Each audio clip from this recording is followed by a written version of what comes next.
Hello, everyone. Dr. Rodney Unmasked and Inspired. I'm here with my lovely wife, Patricia Rogers.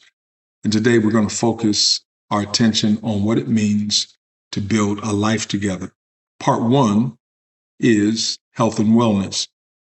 What we do together is important, and we hope that it's going to be an inspiration to you all as well. This question of building a life together, we're in our 60s, folks. And this is a time where we have to think about our health and our wellness. Part of our discovery so far has been there's physical aspects to our marriage that we have to comply with. There's physical aspects of our life together we have to comply with. And what I mean by complying, that we have to take into account our age and where we are in our health journey. And we have some health concerns. At 60 something years old, we find ourselves having to make some critical decisions. Pat does a great job in taking care of her physical body and also spending time with, good counsel of friends, fellowship. All of that's a part of her wellness, right? I'm going to let her talk a little bit about how she perceives wellness as important to her individually. And then I'm going to talk a little bit about it. And then collectively, we're going to talk about what it means to build a life together in that space of health and wellness. Okay. When I think about building a life together in the area of health and wellness, I think about what we can do together in that whole area of health and wellness. Yeah, but talk about and some of what the we things can you do. Right. Oh, and That what you I do do individually. and then we can talk Okay, about so there's the together. individual piece, things that help keep me, I'm going to say, mentally healthy and physically healthy. I make sure that I get some movement every day, pretty much, with Pilates or going to the gym or walking. Number one, I love to eat. And that's one of the things that we do together. We fellowship and eat together and have long conversations. So because of that, I have to make sure I take care of my health because I like to eat. I'm not going to turn food down. The second thing is, just I would say mentally being able to, have some time, have some me time, um, have some time together. So being together doesn't mean you just say goodbye to your individual time. It really does mean you keep both.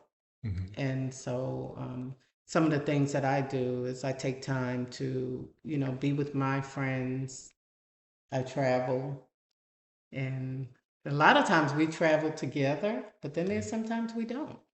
And we go with friends or, you know, do church things separately. I have a women's group and you have a men's group for church.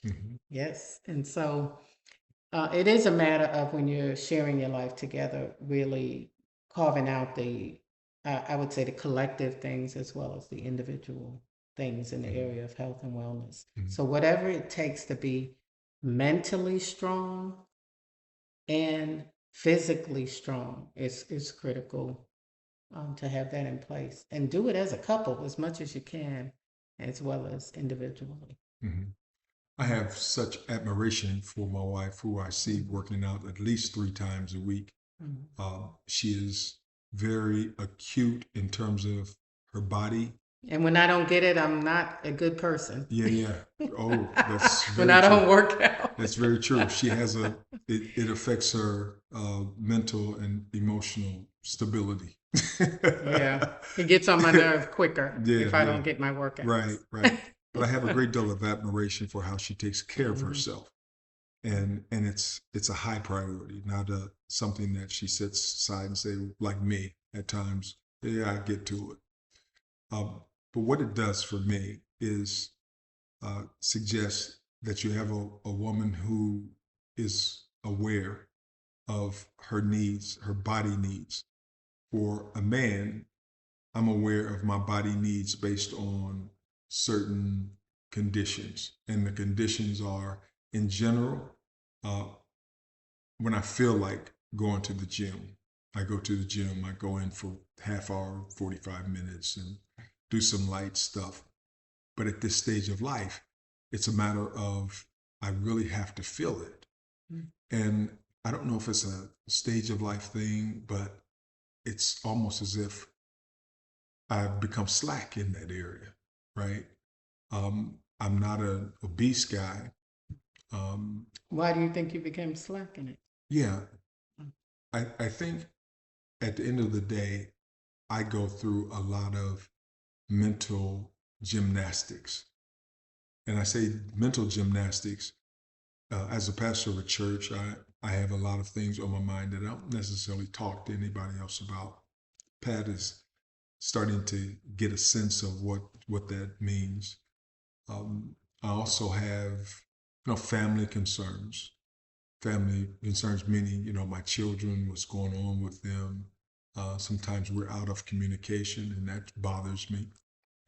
And I think I haven't found that point of balance where it comes down to, I have to get to the gym to relieve some of my angst or anxieties or thoughts. Instead, I tend to go into contemplation. And so in contemplating, I find that space where I'm, reading a book, the Bible, or just sitting, uh, thinking through a particular problem, praying through a problem. So that affects the physical energy side of me. And I would say it sounds like you're taking care of your mental health, which is nothing wrong with that. Yeah. I fight off diabetes because I'm, in the pre-diabetic stage right now. And so I do it. I started working out because of my health condition. And now I've made it to a point where it's just part of my life. And I want to do it. So I pick some things that I really love doing. I love Pilates. I love to walk. If you ask me to go to the gym every day, you won't see me there. That's not what I do. So I think it's just the choices that you make. Yeah. And I make the choice for the physical exercise the way I see my body needs it. And I think you do your meditation and prayer as a way to bring the peace that you need in your life. Yes. Yeah. Yeah, very much so. But what I love is that we both do some things together. Yeah. I love the walking that 100%. We do together. We get a chance to have conversations. Yeah, I really enjoy that. Yeah, I love when we decide we want to go listen to some music, jazz music together. Right. That's right. Or go sit at the beach. That's right. That's even though I don't get in the water and you do. Yeah. But it just, being together and, for our own wellness, taking in the breeze and hearing the sound of the waves 100%. And doing it together. I love that. Love that. Love that. Yeah. And also, just to be quite frank, I enjoy eating a meal with someone I enjoy talking to. And so. And when I travel, he always says, I don't like eating by myself. That's right. And I say, go call a friend. Yeah. Yeah. and so she is my best friend. Right. And so when you're asking me to go find a friend to have dinner with or someone like that, I prefer her. Right. And she needs to know that. Right. That's true. The other part to this is when we are eating together, it is a fellowship. It is, it's a sharing our thoughts and ideals. No phones. If I see her picking up her phone, scrolling, I do have to remind her that we are at dinner and we are. And vice versa. Yeah. So there's times, but I do show great appreciation and attention to my wife during those times. And so that is a wonderful thing, and it helps in the wellness journey as well. Literally, here's what keeps me well is this new sense of I can be vulnerable with someone. And that's a new thing because, I've been the big tough guy and the alpha this and that and the leader of this and that. And, for the first time, I really feel like I can be vulnerable and open and it not be weaponized. And that's a health issue. When men go into themselves and they feel like they can't talk to their spouses or somebody special to them, it's because they feel like they can't trust them with that information. Well, I can trust Pat with my information. I can trust her with my feelings, my emotions, my thoughts, and not feel that that's going to be used against me at some point in time. And I hope she feels the same way. Yes, I feel the same way. Yeah. So building there's times I talk to myself, and I know that's from being alone for 20 some odd years, not being married. Yeah. But and it's funny because you'll call me out. You'll say, "Are you talking to me? Are you?" And I just got so used to just kind of saying things and saying it out loud. But it is really helpful to have you as a person that I can talk to and I can bounce my thoughts, my feelings off of, and you not use it. So against me. So the health and wellness piece, yes, I need to add more time in terms of my physical doing things, riding a bike, going to the gym, taking more walks. I do need to add that. I worked out with her and her trainer for the first time, and it was a good workout. It was a really good workout. And Y'all, he couldn't come back the next day. Yeah, well, it was a good workout. All right. But at the end of the day, I feel like I can disrobe myself of all these titles and all these positions and all these and just be a man. And it feels so good. And yes, there's conflicts. There's times when she'll go off. Challenges. Right. And there's times when I will go off. It happens. I don't care what anybody says, it happens. And I see those as growth points, not as she's attacking me, I'm attacking her, and I want to dominate her. She wants to dominate me. She wants to tell me what to do. I'm going to, all those things that go on in our thinking. In relationship, right? Because there's times we just disagree. Have to get out what we need to say. Yeah, exactly. And we get it out. But what's important is we come back and I'm gonna say we process it. Which is kind of talking back with each other, analyzing what happened. What happened? That's right. Like, why did you feel that way? That's right. That's right.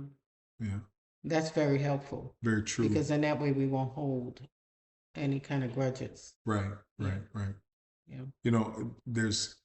I think of 3 examples of times when we had a really big blow up. And before we got married and after we got married, we had a big blow up. And,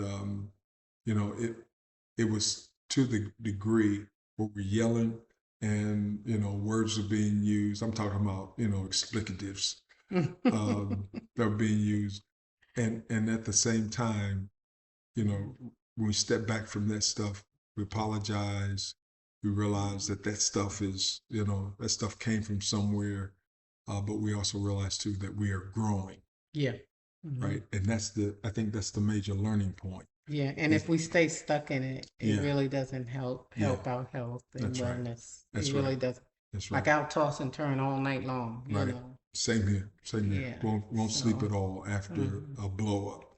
And that whatever parts of this little part that was right, that you was right about, and whatever little piece of part she was right about, it's not worth right. It really doesn't add up because we're building a life together. And that's a decision that we've both made. And that means we're growing together. That means we're going to have the conflicts. And also at times, there's times when we need to step back, go to our neutral corners, think about who we are as adults, where we are, and how we are blessed. And I mean extremely blessed to be together. Yeah. Then And that gets that outweighs everything else. yeah, and I'll summarize by saying, you know, if you're committed as a couple to be healthy and well, you learn to work through things. I didn't know this years ago when I was first married. But you learn how to, that commitment to it makes you come back to, this is not okay. Yeah. You know, and let's be healthy and well and be well together. Yeah. Yeah. So this would be, I believe, part one of our wellness and health and wellness series. And we're going to come back and share some other things because we are intentional about building a life together. And we want you to come along. Yes. Join us in the journey where we share our stories. And as you can tell, we're quite honest people. We are going to talk a little bit about stuff that gets to us, things that we have done wrong, and times where forgiveness took a little while longer than we should have taken. But we get there. So hit us up and let us know what's going on with you as far as challenges in your relationship and being healthy and well. Yeah. And let me just say for the record, it's good to be married again.